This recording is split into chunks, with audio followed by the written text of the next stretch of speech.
hell was that? Unsolicited single-person clap. I'm not sure if it was a clap or somebody farted. It's like, oh, the TV show's starting. Oh, I can't help myself.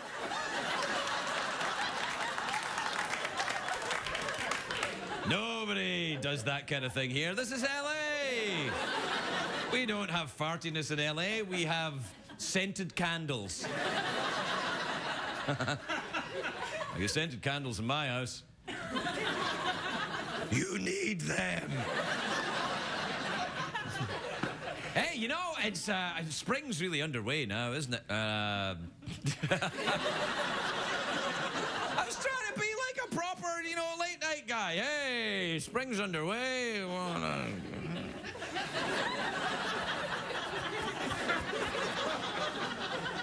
But it is. It's the clocks move on Sunday. That'll be awesome.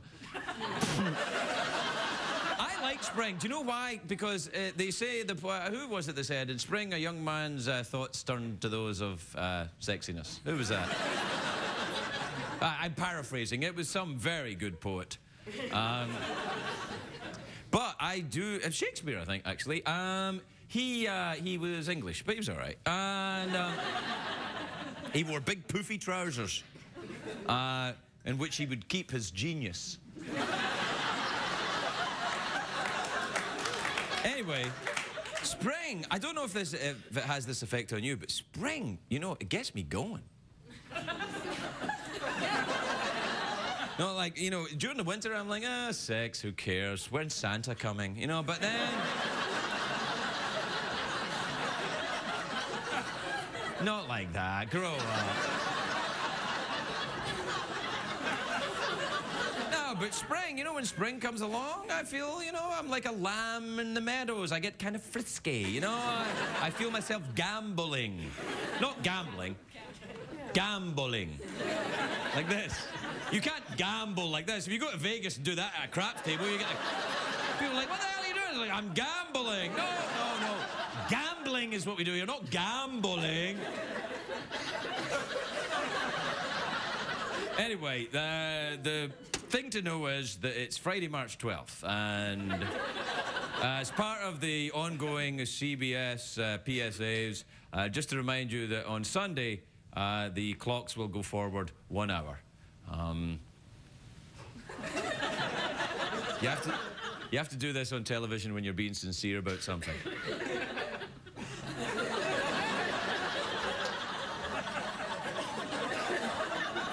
Even doing that's making me horny. I don't know what's going on. Even doing that.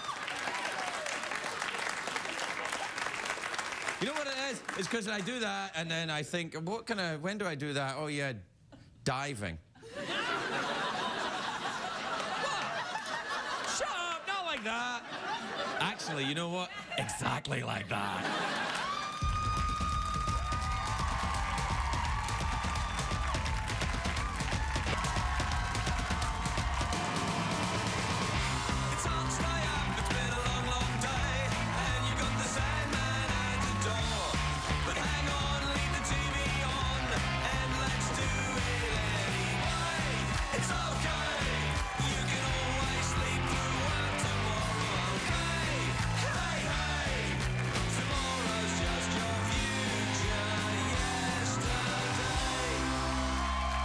Ladies and gentlemen, Ferguson.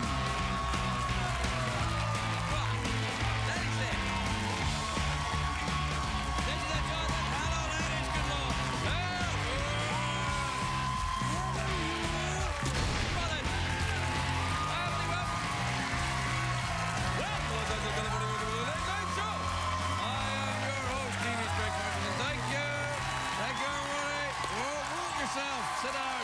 That's enough worrying. Please, it's fine, honestly. We're good. Thank you. Please, quiet. Sit down. Thank you very much, everyone. Really, it's enormously believable in every way. Sit down, relax. No one is at home is going to think for a minute that you are actually faking it.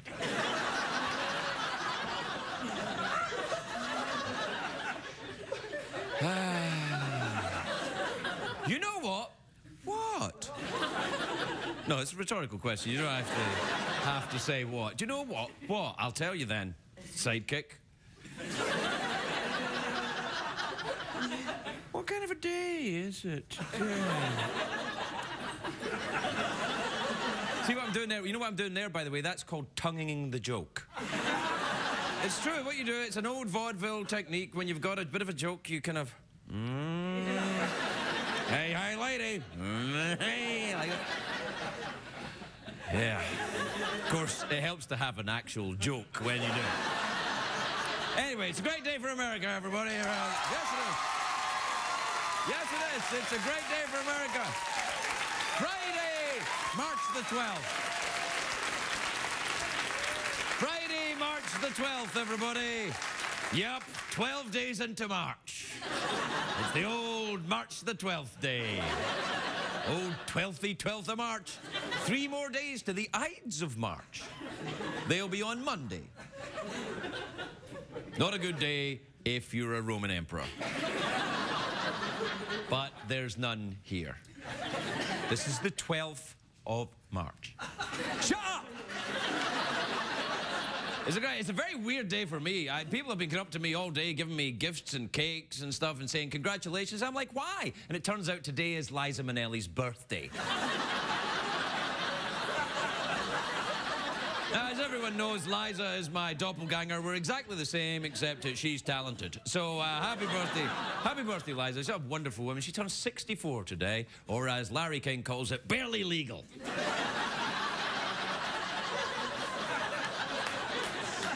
Also, don't forget, the daylight savings begins on Sunday. That's when we lose an hour.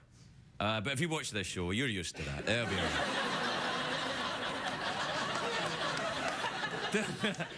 There's some big movies opening today. Really? Yeah. There's a movie called The Green Zone, which is opening. You've seen the ads everywhere. It's the action movie with Matt Damon as an army officer in Iraq looking for weapons of mass destruction. Spoiler alert.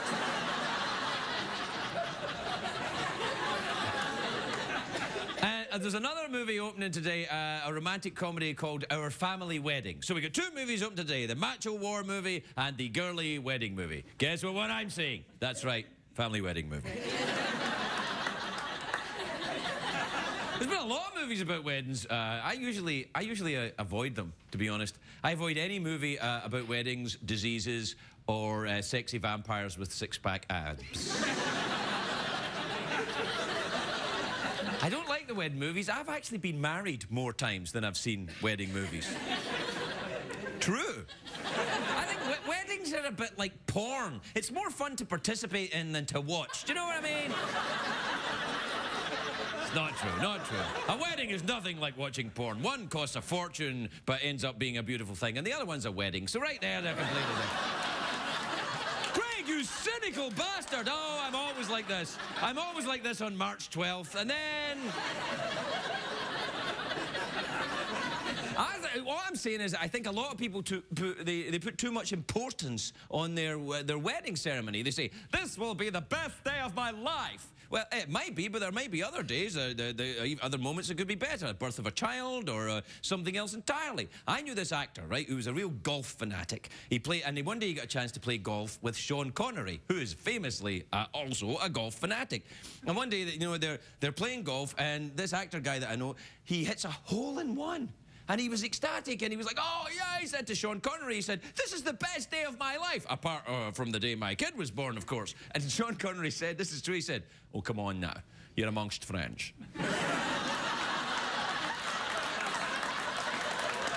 Guy was like...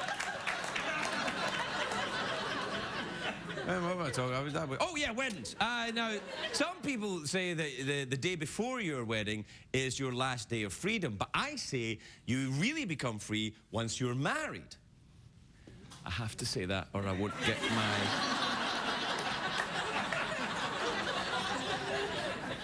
I'm sorry, I had my testicles removed sometime ago.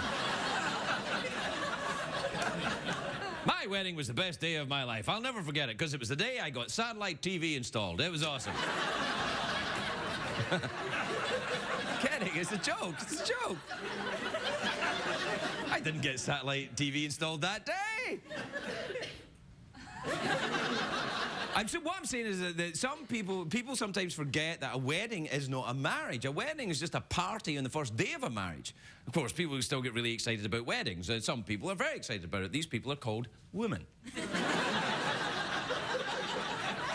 I look forward to your letters. Of course, men get excited about weddings too, usually men who are marrying other men.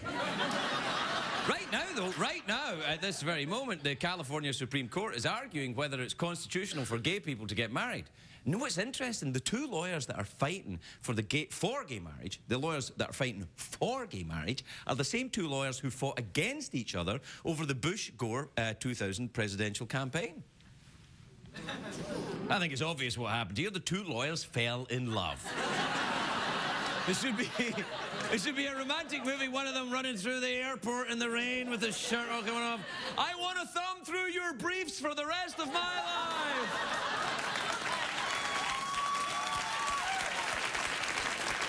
I'm kidding. It's a joke. That's ridiculous. That could never happen. Lawyers they cannot feel love.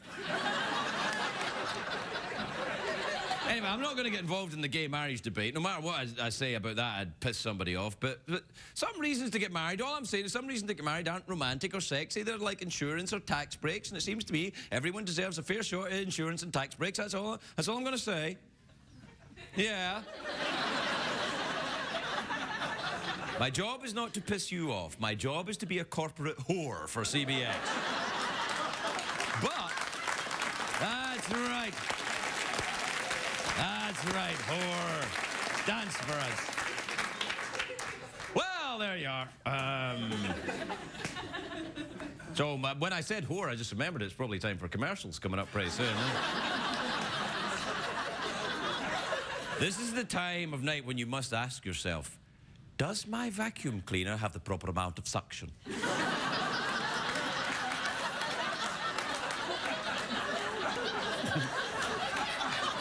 Well, does it? Does your vacuum cleaner have the proper amount of suction? Because if it doesn't, you need that ball vacuum cleaner. Yeah. All right, we'll take a break. We'll be right back.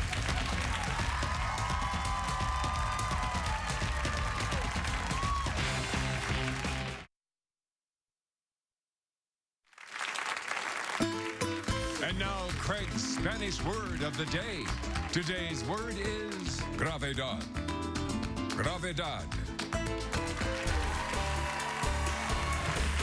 Welcome back, everybody. Welcome back. Feliz gravedad. Feliz gravedad. I want to wish you happy gravity.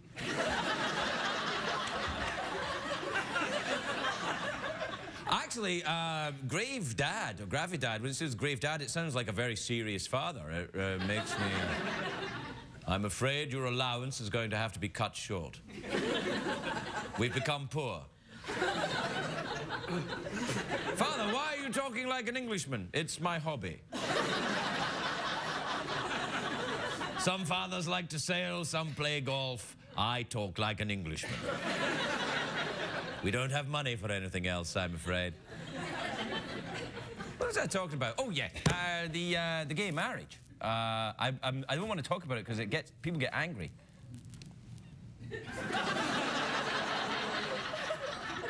You know, some gay people don't even support gay marriage. I'm like, what? But Rupert Everett, the actor, has spoken out against gay marriage, and he's gay. He's about as gay as, well, there's no, you're either gay or you're not. It's not like there's levels of gay. It's not karate, you know what I mean?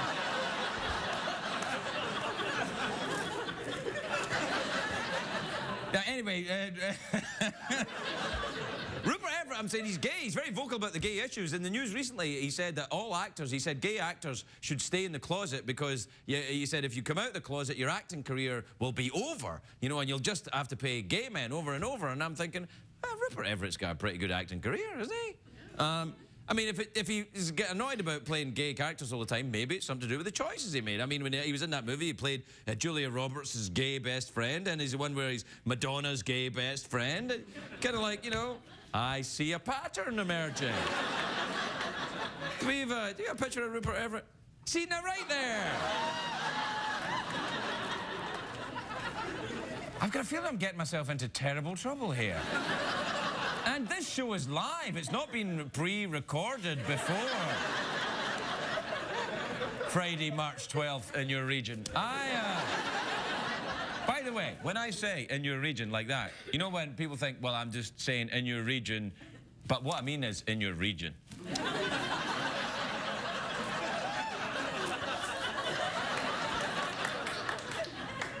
Yes.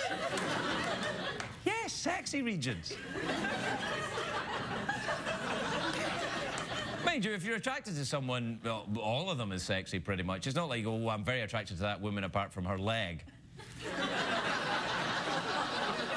One of her legs I'm not attracted to. It's not, I mean, at least I don't. If I'm attracted to someone, I take the whole thing, you know? I'm not like, well, I'll take this, that, and that. No, you take the whole business, and yeah.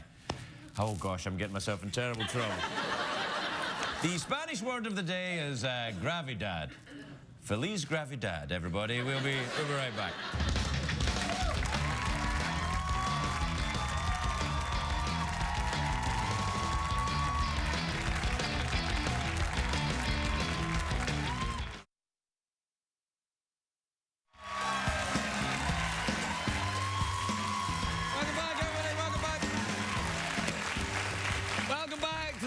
Welcome back to the last show of the winter. Play the email twittery thing, will you? Twitter is the thing with all the tweets. You and your friends stay in touch but never meet. So now the time has come to check the tweets and your email partner. Ass mode. Ass mode indeed.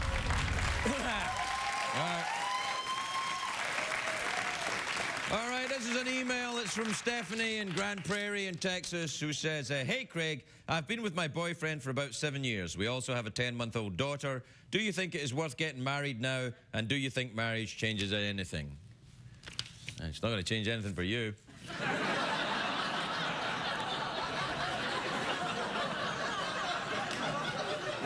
The hell's going to change? Oh, well, let's keep going then. This is also an email. This is from Hayden in Richmond Hill in Ontario. It says, Dear Craig, do you think that Hayden is a woman's name? Yes. Yes, I do. Isn't it? Yeah. Hayden Pantier? Hayden Pantier? She's a woman, isn't she? Hayden Pantier. She's a famous actress. That's her name. Hayden Pantier. I don't know, I've never thought of how odd that name is, Pantier. Oh, I've got sex in the brain tonight. I'd rather have it on my penis, but I'll take it on the brain. Oh, boy. There's a tweet from Andrea in Denver, Colorado. She says, my 70-year-old mom wants to get her first Brazilian. Do you think it's a good idea?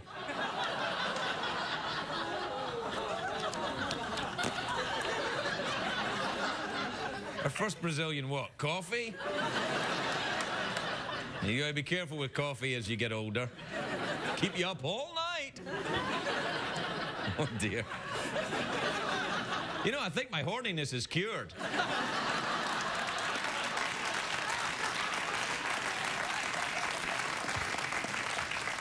All right, this is from Ashton in Lubbock, Texas. A Twitter from Ashton?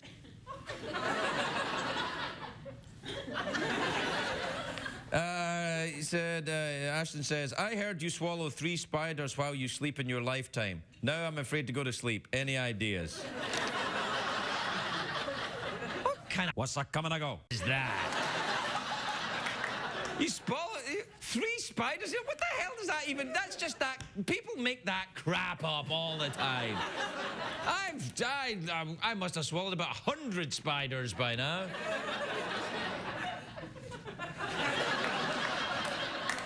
I'm kidding. I've never swallowed a spider. Spiders are our friends. Please email someone else. All right, this is from Matt in Portland in Oregon, who says, Dear Craig, my wife insists you used to be a hand model, and I say otherwise. Please set the record straight and tell her it's bunk. Actually, well, I don't know. Look at these babies. See that? Yeah. I'm not exactly I was never, you know, it was never a career thing, but I did get a couple of hand jobs when I first moved to LA.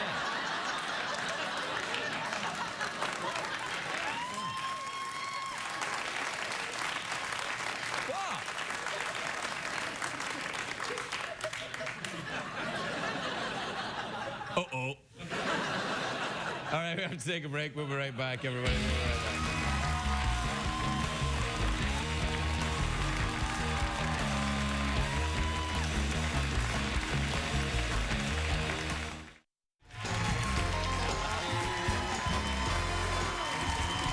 Welcome back, everybody. Welcome back. Welcome back to the... Now, please. That's enough. It's starting to sound a little bit insincere. Welcome back to the last show of the winter before we cast off our wintry clothes and put on lovely frisky clothes for springtime.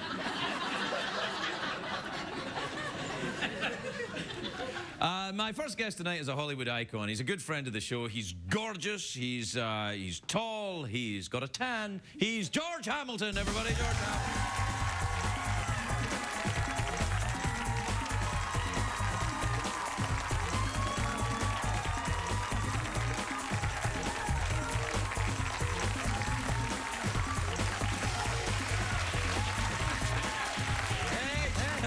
Back home. Hello, my dear. How's it lovely? I love it. I love being with you. I just love being with you. I just like to sit over there and be like, you know, like with Johnny and, you know, what was his name? Ed McMahon. Yeah, yes, I would love to do that. Oh, that was funny what you just said. Didn't matter. Yeah, I've already got a sidekick, though. Keep along. Who's that? Yeah, I got a sidekick here.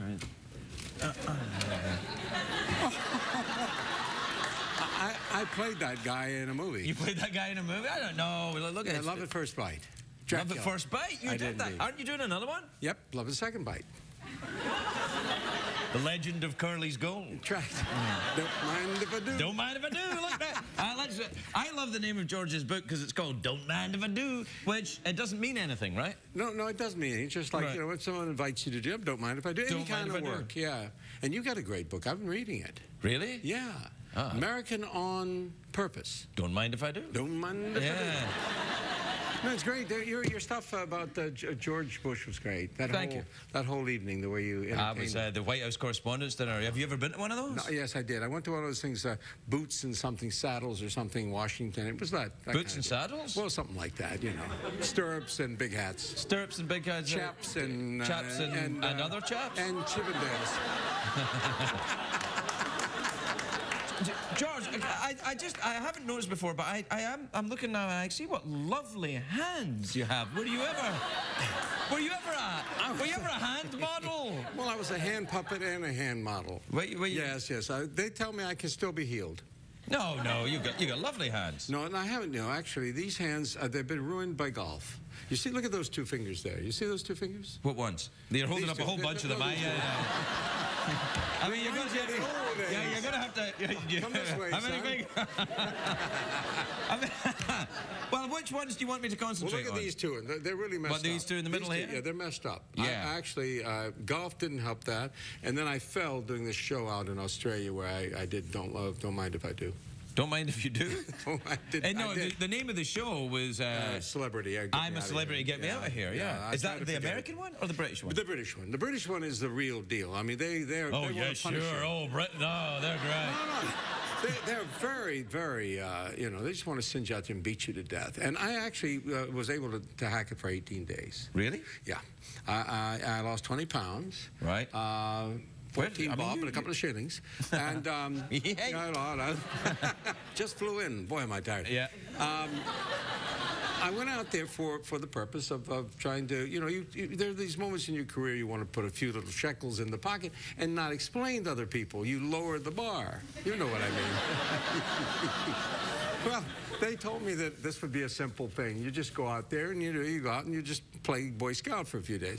Well, the first week I lost about 10 pounds, and then they started starving us to death, and I never shaved. This doesn't sound like you at all. No, I'm no, horrified. I know, it was terrible. And then finally I fell down, cut my arm, and they kept me on, and they wouldn't let me actually get in the cages with these monsters, which I kind of like. Cages? What monsters? Well, you know, are we talking about? they've got like things out there that they try to torture you with, like snakes. The first day there was a snake, there was a iguana. I hope you're in no way traumatized. But it was like, this one night we had an evening where we had to do these trials, and of course, if you fail the trial, they do something horrible to you. Right. And I was on a roll. I'd had about 10 things taken away from me that week, and finally they put me out there, and they said, "Oh, you're going to be exiled to another camp at 3 in the morning." So like 5 of us go, and we see this rat. A rat? I mean, a rat with saddle. This is a big rat. Yeah, big rat. And we hadn't eaten anything. Oh, no, George. Now, I know this sounds bad, and it is. Okay, well, as long as it actually is bad, then that's fine. Yeah, you'd like to hear it then now. it's fine. You're down with this one. Yeah, yeah. Okay, so what happened was that the guy, there were 2 guys with me. One was a chef. Right. And the other was a young hunk guy out there, and Stuart Manning and Gino De Campo. And Gino De Campo. And Gino said to me, "We can eat this rat." I said, "Eat the rat? Yeah, we can eat it. Make a risotto." I said, "Risotto? A rat risotto, a rat risotto." I said, "Okay, fine. Let me call Did he first." say, "What's a coming to go?" before when he saw the rat? Hey, what's a coming to go? Is a rat coming across here? It's a drive of me crazy. So I got on the phone to check in because I wanted to be sure. You had a phone? Yeah. Well, no, there was like a little house you go to. Right. They call it a Bush Tucker telegraph thing. Bush Tucker telegraph. So I went in and I said, "Listen, I want to, we're here and we want to eat a rat. We're hungry." And they said, "A rat?" Well, they thought, "Excuse me, just a minute." Got back, said, "Okay, eat the rat." They thought it was great television. Well, we found out the next day, they came into camp and they arrested Gino and Stuart because they said this rat was a rat that was a pet of the ranger. Oh, dear. And they'd given us by permission by mistake. So you got arrested for rat They got murder? arrested. They got arrested. Right. And I thought, this is a show. You're supposed to go out there and kill things and do things. The first rat we killed, we get imprisoned. Yeah, it's terrible. But you didn't get arrested. I was the deep throat. I was the only guy Hello? who knew. Yeah. I'm the only guy that knew the guy up there, and I heard the connection. So I was the only one who could get these guys out of trouble. So actually, they were gonna put them in jail. They tried. That's a very serious offense in 3 Australia. years out there in 3 Australia. years for eating a rat. Hard labor in Australia. Yeah. Really? Yeah. For eating a rat? Eating a rat. That's what I said. What's a rat? What's a rat to you? Yeah. Ratatouille. Ratatouille. What's a ratatouille? What's a ratatouille? What's a coming to go? Don't mind. Don't mind if I do. Yeah, don't mind if I do. George Allen. All right, everybody. We'll be right back.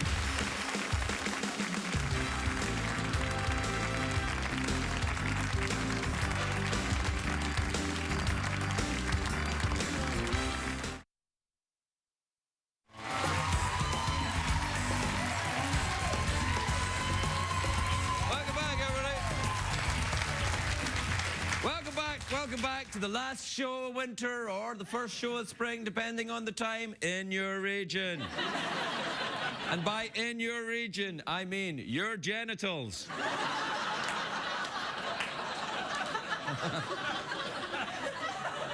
Don't you judge me, young women. Do not judge me. My next guest tonight is a NASA astronaut, and I'm thinking, he is slumming it here. He's featured in the new IMAX film, The Hubble 3D, which is in theaters March the 19th. Take a look at this. 4 stories underwater, there's an entire shuttle cargo bay and a life-size model of Hubble. The big thing about this telescope is it can point really accurately and hold its position, and it's the gyros, the RSUs that allow you to do that. But they're in a tough spot. I'm used to being cramped as a larger person. I always had hand-me-downs from my brother who was a little shorter, so I'm used to having to fit into smaller areas. Grow up.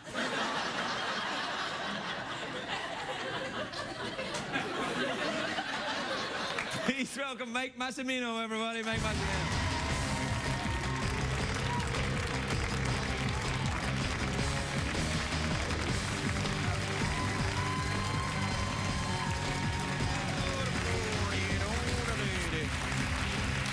Welcome back, Mike. It's good to see you again. How are you? I'm doing great. Thanks for having me back. No, I'm always happy to see someone who's actually got a college degree on the show. It's a big deal for us when we get someone brainy.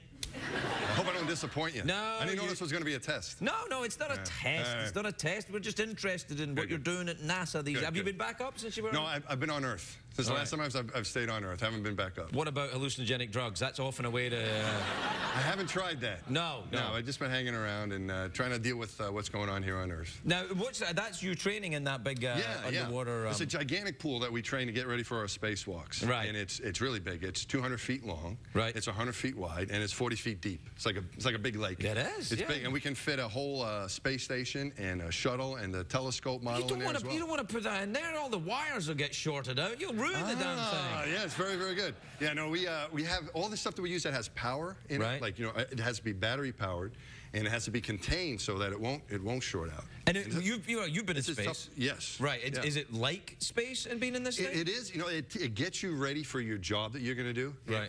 Working with your tools, how you're going to work the choreography with your partner. Choreography? Choreography. I love it. That's what we call it. One singular concession. Beep. That's fantastic. There's no singing, though. No, right. They don't let us sing. But yeah, we call it choreography because that's what you're kind of doing. You're planning out each move. And every move. That's adorable. Yeah, do you think? Yeah. I never looked at it that way, but I guess you could. No. But every little move has to be planned out, and so we practice that. And you're ready for that when you get to space. You feel very comfortable with it. When I went to the telescope the first time and worked on it, I remember closing a door I changed out a reaction wheel, a thing that spins and points the telescope. I know what a reaction wheel is. Do I look stupid to you? That'll be part of the test. Yeah. But as I'm closing the door, Craig, I said to him, I went through my mind, it's the first time you've ever seen that for real. But I practiced so many times in the water, I felt like I'd done it before. It feels it, yes. But the thing you're not prepared for is the view around you. Oh, yeah. There's no way to replicate the beauty of the Earth in the background as you're doing your work. That's pretty nice. The stuff you get to see. Oh, that's lovely. It prepares you for part of it, but not for the whole experience. Does it mess with your mind when you come back? Like, do you kind of look up to space and go, oh, God, I'm so bored here with gravity? Gravity is the word. Gravity is the word of the day. Yes. We've thrown it out. But gravity can trick you. Actually. You get used to not having gravity around when you're in space. Everything floats. It makes it easier. One of the first times I got home, I went to the grocery store. I come back to pick up my grocery bag, and I go and I let go, and I think it's going to float and crash. Can you imagine? I can imagine that. Is that what you said to them at the time? That was the excuse I used. I just come back from space. I just got back from space. That's right. I had a couple of drinks on my way home from space. Yeah. Wow. So you can use that. You can use that as an excuse.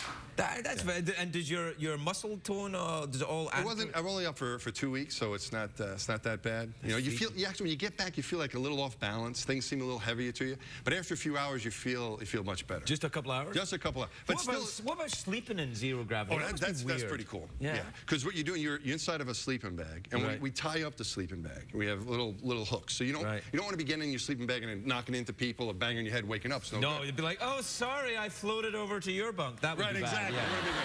I want to be good. So you want to stay in one space, and make sure you know where everybody is. Right. And then if you get surprised, something else is going on. So, okay. So you get in your little. It's a mistake. You get inside your little sleeping bag, and you tie down, and you actually have a pillow behind you, but your head floats up, right? So what we do is we actually put a piece of cloth that keeps your head against the pillow. It velcros to the back. It sounds uncomfortable, right? It sounds nuts. Is there a safety word? No, it just keeps your head, because we're so used to having a pillow behind our head. So it holds you down. Just holds your head against the pillow. Have you ever tried sleeping without your head held down? It's a little uncomfortable, because we're so used to having a pillow behind our head. Right. But once you get inside of the thing, you're just kind of laying there floating, and it's like a really cool waterbed. That's really nice. And what's going on with NASA now? Because these shuttle flights are coming to an end. Yeah, that's right. We only have 4 of them left. That's very sad. It's going to finish up this fall, and then the next step, which will be concentrating on long-duration space flight on the space station. We'll be going up on a Soyuz spacecraft. Russians? Russians. Are you going to have to learn Russian? If you want to go, you have to learn Russian. Yeah, at least have they want you to have at least a rudimentary knowledge. What of it. the hell happened to this country? Well, think about it. You want to. I mean, if you're flying on that spaceship, you want to be able to know where the exit sign is and that kind of stuff. We should have our right? own damn spaceship. We can't be up there speaking Russian. In space, people speak with American accents, buddy. That's the way it's always been. Well, I got to agree with you. Yeah. I got to agree with you. Oh, it makes me very upset. But just because the shuttle's retiring doesn't mean we're not going to have a spaceship. All right. We're going to be developing a new spaceship as well. How it's going to happen, we're not exactly sure. The president and the Congress are going to try to figure that out. But you can hope that. They don't do a lot of figuring out over there right now. We're still going to be flying people into space. So. What about the old shuttles? Are they going to be up for sale? Yeah. How much money you got? Can you fit one in here? Well, I think they're going to put them in. I think they're going to put them in museums. Right. They're not sure exactly where they're going to go, but they'll be put in museums. You'll so be one in the enjoy them. Smithsonian, I think. I think that's probably a good. And Disneyland. That might be an idea. I don't know. I'm not getting into the sale. I think whoever come up with the right will place. you go back to space now? Do you think? I hope so. I mean, I'm available. I hope I get the chance again. We'll see. Yeah. Is there a website you can go on? There's a. Yeah, it's not like a contest or a waiting list or anything. You just, you have a group of people and you kind of take your turn and hopefully you get a chance to go again. So I've gone twice, so that's, that's been nice. That's pretty good. I'd be happy to go again. But see the Tubble telescope? Yeah. You can't actually look through it or anything, can you? No, people ask me all these questions about astronomy and stuff, and I'm like, I don't look through the telescope. I only work on it, But yeah, because you could turn it to Brad and Angelina's or something like that. Just for a minute. You can kind of snoop around with that thing. Yeah, like, whoa, I can't believe. Look at Courtney Cox. No. There's no eyepiece for us to look through on that thing. Right. But they get all the fancy pictures, all the data comes down and gets shipped down to the ground, and then the astronomers can look at that stuff on the ground. Oh, astronomers, those jerks. No, they're smart guys. Sorry, I'm thinking of astrologers. Yeah. I see by looking at the Hubble telescope, you're going to have quite an unpleasant day. Yeah. Hey, Mike, it's always good to see you. Come back and see you soon, and I hope you get back up to space. We'll see what happens. I hope so, too. Mike Massimino, everybody. We'll be right back.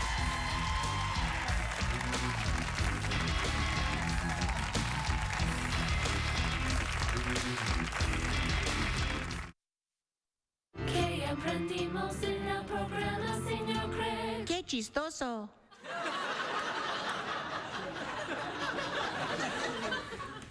That cat's learning Spanish faster than I am. I'm the intellectual inferior of a kitten. Well, what did we learn on the show tonight? We learned that George Hamilton ate a rat. I nearly went to jail for it. I mean, imagine that, going to jail for eating a rat. I mean, if I was going to go to jail, I'd be going for something more fun than that. We also learned that remember you eat 3 spiders in your lifetime when you're asleep?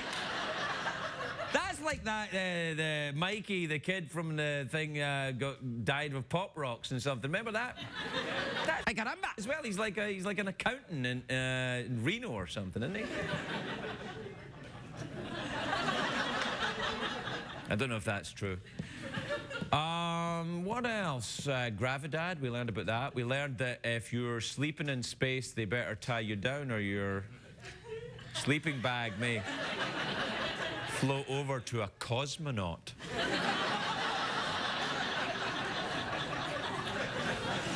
I mean, astronaut sounds pretty cool, doesn't it? But cosmonaut, that sounds good. That sounds good. Cosmonaut. What do you do? I'm a cosmonaut. Well, it's reaching the end of the show tonight, so we have to have Rebecca come out and say good night. Rebecca, come over to the... please welcome Rebecca, everybody. She... when you're ready, Rebecca, I'll wait here. I'll just... Off you go, whenever you want. Good night, everybody. There you go. Isn't that adorable?